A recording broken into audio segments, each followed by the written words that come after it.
Kia ora koutou. Welcome to the first video about ngā momo reremahi rereke, different types of active sentences.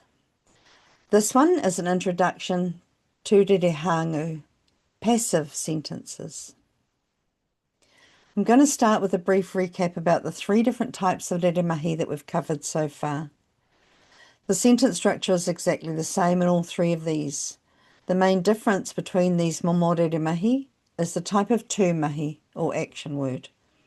If you haven't already, I recommend you check out the videos about Reremahi to get a full understanding of how they work. Here's a reminder about the sentence structure of the Reremahi, starting with the Reremahi poro. We have the Tohu, the Tūmahi, and the Kaimahi. And then for the Reremahi whiti and the Reremahi wheako, we've added on the Pūhono and the Taunga. The sentence structure is the same for the last two, only the momo tūmahi and the Pūhono are different. Now that we've reviewed the first three momo reremahi, I want to introduce you to the next one, which is the Reremahi Hāngū, or Rerehāngū.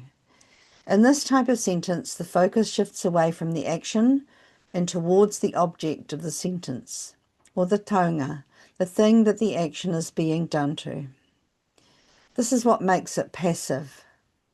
In English, a passive sentence is one that instead of saying a person did the action, you would say the action was done by the person. I've included an example here. In the active sentence, or reremahi, we would say the boy threw the ball. The focus or the emphasis of the sentence is on the action of throwing. But in the passive example, in the Reo Māori translation, the ball was thrown by the boy. The emphasis now is on the object of the sentence, which in this case is the ball. In the video about using Hāngū endings to give an instruction, I introduced you to these Hāngū suffixes. I wanted to show you these again before I start talking about the sentence structure of the Rerehāngū, because we will need to have these in our kete as we start to work through the sentence building process. In that video, we used the kipu Hāngū to give an instruction, but this time I'm going to show you how they can be used in an active sentence.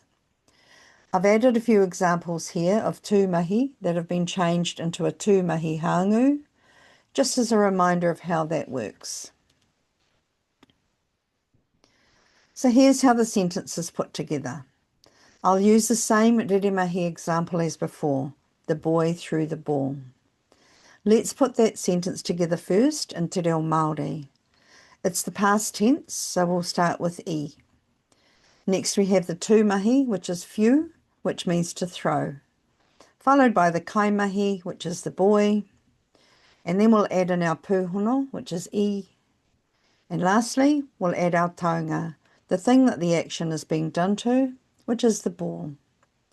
E whiu te tama I te poro. The boy threw the ball. Now we'll put the sentence together again, but in the passive voice. The sentence still starts with the tohu, which is e. This is still followed by the tūmahi, but this time I'm going to use the tūmahi Hāngū, which is whiu. Now, here comes the change in the sentence structure. After the tūmahi Hāngū, we have the taunga, which is te poro, and the Kaimahi, te tama, is shifted to the end of the sentence. The word that goes in between these two words, in a Rerehāngū, is e. I whiua te poro e te tama, which when it's literally translated means the ball was thrown by the boy. Here's the translation. You'll notice that I've used the same English translation as the first one, and I've done this on purpose because this is a more natural fit when you're translating these types of sentences into English. We wouldn't actually say the ball was thrown by the boy. What we would do in English is we would stress the object. So the active sentence would be the boy threw the ball, but in the passive sentence we would say the boy threw the ball. Here's some more examples. Have a look at the way the Tūmahi has changed from the Reremahi to the Rerehāngū and the way the sentences have been rearranged.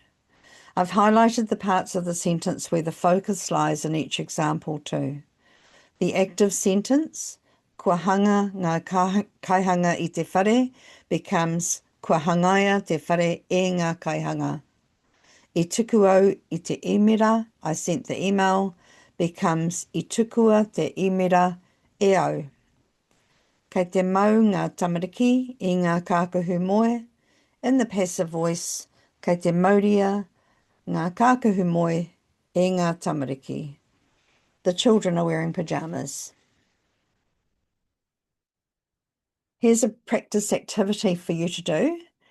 If you would like to have a go at changing these Reremahi into Rerehāngū and then translating them, pause the video now, and when you come back, I'll give you the answers.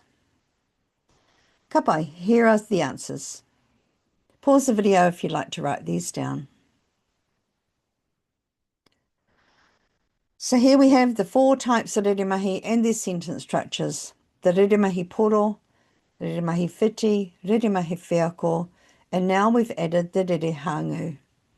I've put together some practice activities which I'll upload to the Tukua Te Reo website and the Google Classroom. You can download a copy of this page as well. Before we go, here are the links to my Tukua Te Reo platforms. All the links are in the video's description, so please check them out. Also, feel free to pop any comments or questions in the comments section, or contact me via the website and I'll do my best to reply. If you find these videos helpful, I'd really appreciate it if you click the subscribe button too. Nā reira, ngā mihi nui kia koutou katoa. Kia ora.